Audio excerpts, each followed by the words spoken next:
Hey everybody, it's me, I'm back. Oh, my lighting is bad. It's always kind of bad out here. How are you this morning, or what is it, 12:10? How are you this afternoon? Hey Black Girl Tech, how are you? Hey Miss Phenom, hey everybody, thank you for joining. I'm glad I haven't been here in a minute, so wanted to come back on. My lighting is so bad, oh my God. Anyway, it's cloudy, it's overcast. Good morning. So I wanted to take this time to do a quick Periscope. I haven't done one in a while. Forgive the background noise because you see I'm outside. Had a busy morning this morning, but I wanted to take a moment to talk to the women entrepreneurs out there. I'm sure there's some fellas that are joining, and that's fine, you guys. These tips can apply to you too, but right now I really want to zero in on the women entrepreneurs. First of all, I'm Adrienne Graham, CEO and founder of Empower Me Corporation. I am a business growth strategist. I help people build their small businesses and scale them and grow them into thriving, profitable companies. There's a difference, business and a company. But I wanted to get right to the point. There's a topic I wanted to talk to. I've spoken to a lot of people over the last couple of days who are kind of hesitant and don't know how they can grow. And they're like, okay, what can I do to grow my company, grow my business? How can I become more hands-off? And how can I have an actual company that I can scale and not just, work in my business all the time, all day? Now, there are plenty of opportunities for you guys to get coaching and get all these other things from all these places that will show you how to automate things, how to set up things. But you want to look at the bigger picture. So I'm putting a challenge out there to the women entrepreneurs, to all entrepreneurs, actually. My title said, want to be bigger, you have to play bigger. And that's my challenge. I'm challenging you to think bigger and play bigger than what you currently are. So let's get right into it. So the first thing I want to say is you have to shift. Hi, thanks for joining, everyone. You have to shift your mindset. Because when you become an entrepreneur, when you become a business owner, it's no longer just about you. It's about solving problems for your clients and your customers. It's about creating opportunities. And we talked about that before, about creating opportunities for other people besides yourself. Remember, we talked about the whole boss versus mogul versus power broker thing. A boss is about me. And what can I do? How can I make money? And we all are in business to make money. We want to make money. That's a given. However, at one point or another, you have to shift your mindset and start thinking, what do I contribute to the world on a scale? What can I contribute to my community? What can I contribute to other people? Can I create jobs? Can I create opportunities for other businesses? Can I create partnerships? It gets beyond, as you grow in your business, it gets beyond the me thinking, the singular focus, and I have to grow, I have to brand, I have to do what I have to do. Thank you guys for the hearts. I appreciate it. I hope that I'm about to lay some stuff down on you, and I'm going to really challenge you to stretch and think. So save those hearts. I have a business in Puerto Rico and moving to Orlando and been thinking a lot about that. Oh, welcome. Good. I love Puerto Rico and welcome to Orlando. And I have somebody in Puerto Rico that you probably could talk to. But yeah, let's connect offline, info@empowerme.org, so we can talk about it. So as I was saying, I want you to shift your mind, shift the way you think about your business going forward and about what your bigger reach is. Because it's more than just about closing sales and getting good contracts. It's about the global reach, what you can do. Hey, Admired Red Rose, welcome back. It's about what you can do to take that company to another level. So that thank you, info@empowerme.org. So you have to shift your mindset. So do you do counseling? I do business consulting and strategies consulting. So send me an email. Let me see what your business is. I don't want to say I can help you because I need to see what you do first. And I need to examine your business and see if we are the ones that can help. If not, I can refer you to somebody who can. And that goes a lot into one of the points I'm going to make. What I just did, what I just said. But stay on. We're going to talk about this. We're going to really break it down. So the first thing I would say is get counsel. And by that I mean, I just had a podcast interview. You guys are going to hear this podcast in about a week and a half. But a great woman, Lenore Horton, she is an attorney, and she works with startups and small businesses to help, that are growing and scaling, and helping them that they, on their process and their journey to get investment funding. So we were talking, we had a great interview. I can't wait for you guys to hear that audio later. But we talked about it, and a lot of people don't realize that when you are building and scaling your company, people will put effort into getting a CFO, chief financial officer, or an accountant, or somebody, of advisors that can help their business. But one area that they leave out of the fray is chief legal counsel. And, it could be just an attorney that you have on retainer. But when you decide that you're going to play at another level, there's a whole other area of risk and a whole other area of compliance that you have to deal with, especially if you have a product business, especially if you have any kind of business that is giving advice of any kind, like mine, or helping people achieve an objective. Legal counsel is not just there to get you out of trouble. They're there to make sure that you're compliant, make sure that you avoid any of the problems before they become, and one of the terms I love to use when talking about entrepreneurship is I'd rather ask for forgiveness than to ask for permission. And you guys know me, that's how I am. That's who I am. I am full throttle. I do what I do. But when you come to compliance and things like that, there's no asking for forgiveness. When you're running into IRS issues because you didn't pay your taxes, there's no forgiveness there. So it's better to invest that money before the problems arise. Exactly. They say more money, more problems. No, we're going to have more money, better solutions is what we're going to say. No, knock on Biggie, love Biggie. But yeah, you have to think strategically. You have to get counsel. So part of getting counsel is getting an attorney that you can have on retainer. Or if you're ready to take your business to the next level, and this is what I'm challenging you to do, as you're growing, as you're scaling, as you're hiring, and making all these big decisions, get a legal counsel to come on board, to be part of your team. Just as if you would a CFO, just as you would a COO, Chief Operating Officer. But that puts you in the driver's seat. And you know what? Your legal counsel can work in conjunction with your attorney. And the more protection, that's more of an added layer of protection for you so that you have more peace of mind. Because trust me, as a business owner, the last thing I want to worry about is who's going to sue me, who's going to bother me, who's going to come and try to extort me and all this. And we have those issues, not me personally, but business owners in general, we go through these issues. So you don't want to worry about it. You want to make sure that you have somebody that's in your corner, that's going to be there to protect you. So think about a legal counsel that you have on your team. The other counsel, of course, no-brainer, a CFO or an accountant. Now, if you're starting out or if you're still at that small scale, having an accountant, a CPA is great. But as you're growing, like I said, I'm going to challenge you to stretch yourself. Get a CFO, somebody who has complete control over the view of the financials for your company. Now, here's something I'm going to tell you guys that I want you to do. And as a CEO, as a founder, as a business owner, this is going to be scary as hell, but I'm challenging you to push forward from this. Good info, just right. Oh, thank you, Admire Rose. So when you get the chief anything, Chief Executive Officer, CEO, Chief Operations Officer, COO, Chief Financial Officer, CFO, Chief Legal Officer, CLO, you're making a conscious decision, you're making a commitment to turn over authority to these people. Now, I did not say full authority as in you have no say. What I'm saying is you're entrusting these professionals, you're entrusting these people for your team to make decisions because they're qualified, they're skilled, they're experts, and they know their craft way better than you do. So you're trusting them, and that comes with relationship building. It comes with doing a lot of screening in the beginning. It comes with a lot of, the pre-screening and making sure that you're asking all the questions in the beginning. But you're with a see anything, you're turning over control to this person to run and manage and direct that function of your business. How many of you are in complete control where you can step back and say, okay, I'm going to give all my money issues over to my CFO. You're going to sign your own checks though, right? I know you're going to sign your own checks. Give me a thumbs up or hit the hearts or something, because I want to know you guys are going to sign your own checks. You better be signing your own checks. But you're giving up that authority. So, an advisory board is another way of getting counsel. I always push getting an advisory board. Mine is 5, made up of 5. You can do 5, you can do 7. Has to be an odd number of people because you don't want deadlock. So these are the ways that you get counsel. Get an attorney, get a CFO, get an accountant, get a chief legal officer, get an advisory board. Those are counsels, and a mentor, coaches, business that know what they're doing is a great way to have counsel too. So tip number 2 is be open to collaboration. Let me take a sip of tea while you think on that one. Hi, applicant. Thanks for joining. They say teamwork makes the dream work. Remember that.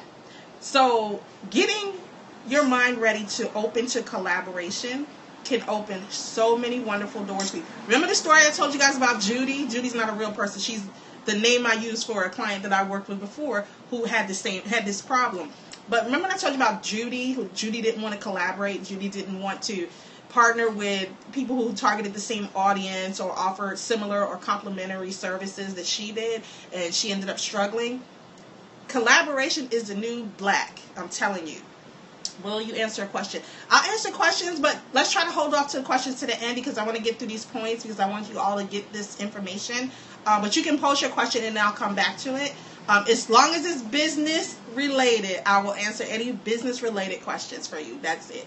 So, what was I saying? Oh, collaborations, joint ventures, partnerships. Now, these are things that don't have to be long-term. They can be short-term partnerships or collaborations. They don't have to be permanent. They can be temporary. But when you partner with like-minded and with complementary, where am I now? I'm in Florida, Central Florida.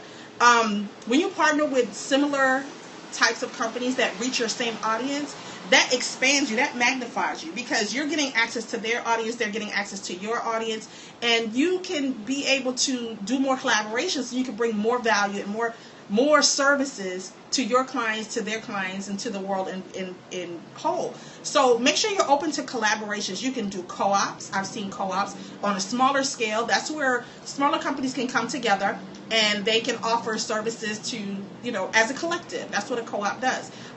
Doesn't work for everyone. It works for some people. Partnerships, temporary partnerships. I told you guys in another Periscope, get everything in writing. Everything has to be in writing. I don't care how short, if it's a 2-week collaboration, if it's a 3-year collaboration, get everything in writing. You have to get everything in writing because you got to make sure you have it legal. You got to make sure that if anything goes wrong, if the shit hits the fan, figuratively speaking, that you have to make sure that everybody is covered. So when you do these collaborations, when you do these partnerships, make sure you have it all documented, have it all in writing. Tip number 3. Stop thinking, how much will this cost me?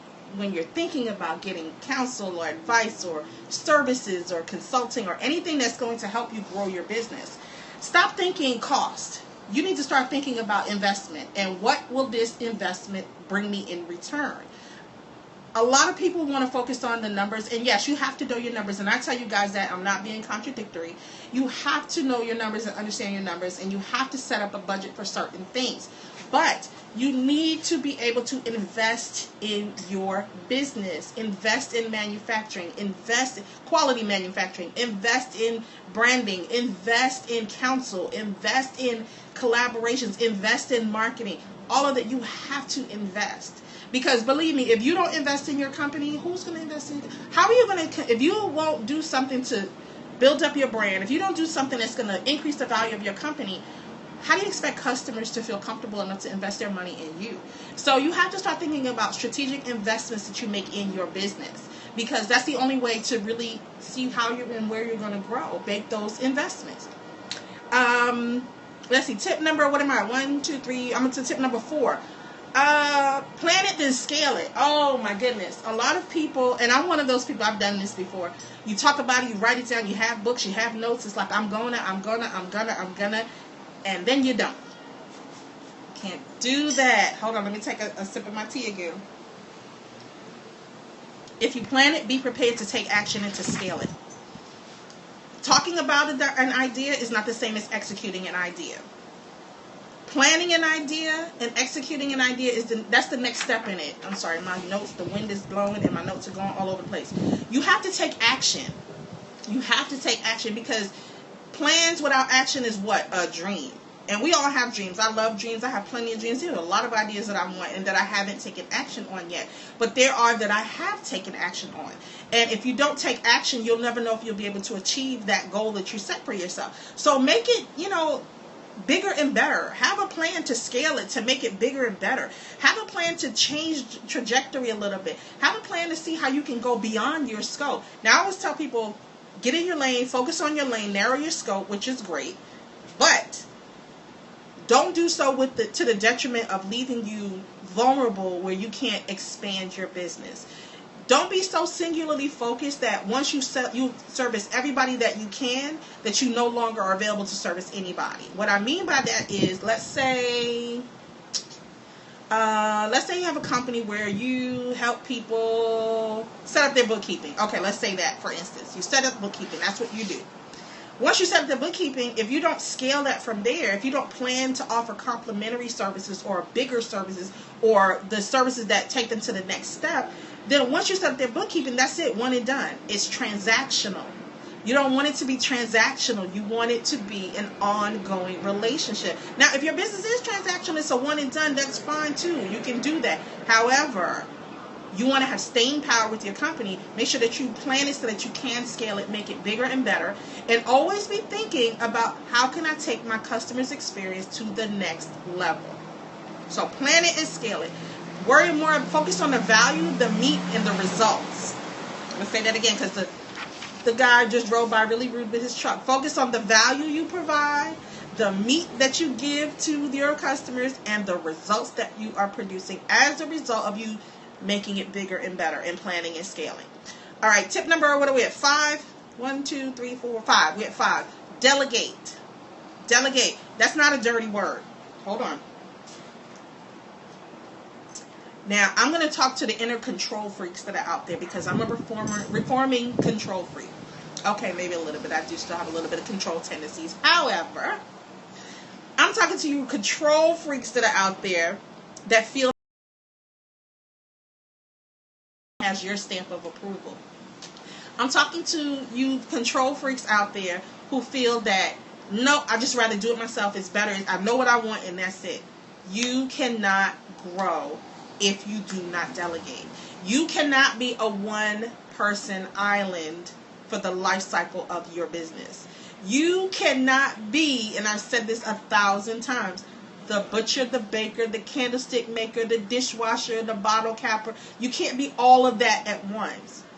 You want to be a CEO. And I'm going to do a periscope on CEOs and things later another time. But everybody wants that title. But there's different definitions of what they think it is. A CEO doesn't mean you do everything. It means you have your eye on everything that's going on, but you do not do everything yourself. You have to delegate.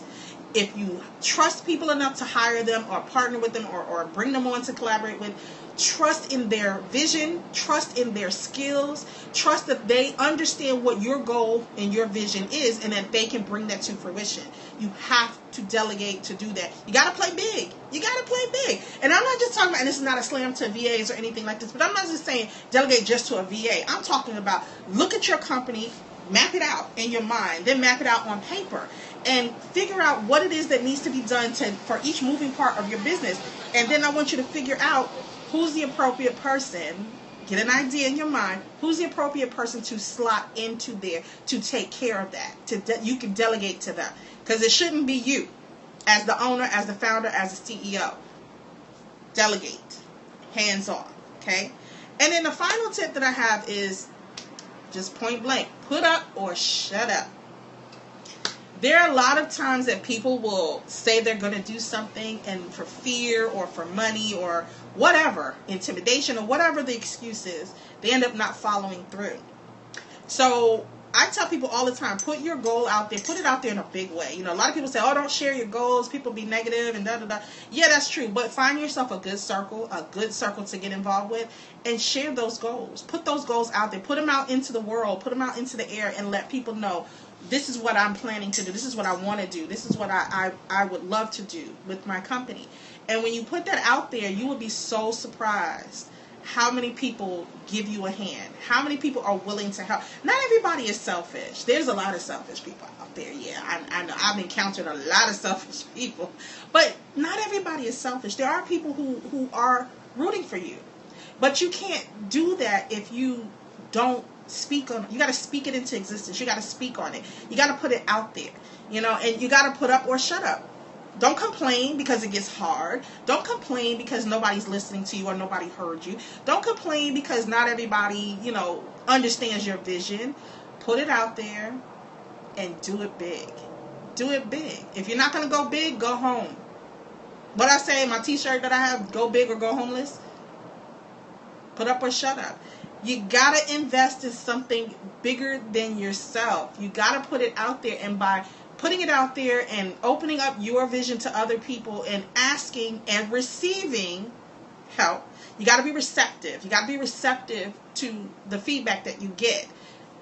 that can lead you on a path to bigger and greater things. So those are my tips. So, number 1, get counsel. Number 2, be open to collaboration. Number 3, stop thinking about how much it'll cost and start focusing on the investment and the return on the investment. Number 4, plan it, then scale it. You don't want to stay small. Keep it big. And number 5 was delegate. And number 6 was put up or shut up. So those are the tips that I wanted to share. I think that we psych ourselves out because we start getting into this mindset of, well, who am I to do this? Or who am I to deserve this? Or who am I to fill in whatever the blank is? But you are that person, because you wouldn't have gotten that mindset. You wouldn't have gotten that thought in your head. You wouldn't have gotten that idea. You wouldn't have gotten that push, that internal push to make something happen if it wasn't meant for you. You just have to plan your road a little bit more careful. You have to get counsel. You have to make sure that you're doing what you need to do to make it happen. So those are the tips I wanted to share with you today. So that's my challenge. My challenge for you is I want you to play bigger. I want you to think bigger. I want you to plan bigger. I want you to scale bigger. I want you to go bigger. Go big or go homeless, like I always tell people. Go big or go homeless, and make it happen. Thank you to those of you who just joined. I hope you guys can come back for the replay. I'm about to sign off, but yeah, go big or go homeless. Let's stop compartmentalizing ourselves. Let's stop keeping ourselves in that single lane and that slow lane. You want a business, you want a company to scale, you want to make an impact in your industry, in the world, in your community, play big. It's not going to be easy. It's simple, it's not easy. It's never easy.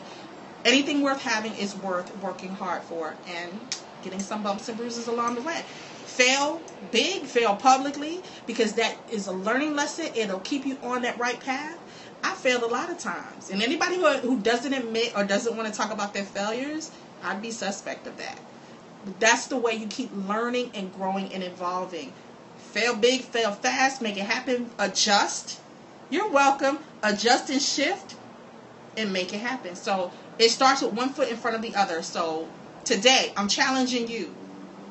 Start now, today. Make it bigger. Plan it out. Map it out. Write it down. Speak it out into the atmosphere.